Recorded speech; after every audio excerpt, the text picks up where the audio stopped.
Kabır azabын ойлоп корком. Анан да жердин кысуусу. Аялым үстүмө чыкса, дем жетишпей калат.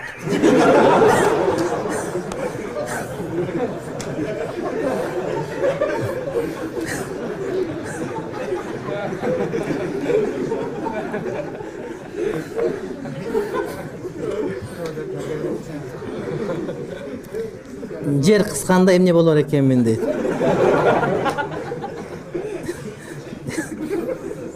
Жердин иши бүткөндө эки периште дүкүлдөтүп сабап кыз эмне кылам?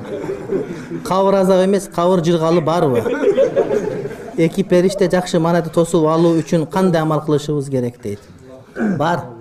Кабыр рахаты бар. Кабыр рахаты бар. Бул боюнча сабакта көп айтканбыз, акыйдаларда айтканбыз. Амал кылыш керек шарият боюнча. Бир эле мисал, жанагы кабыр азабын сактай турган нерсе ушактан алыс болот.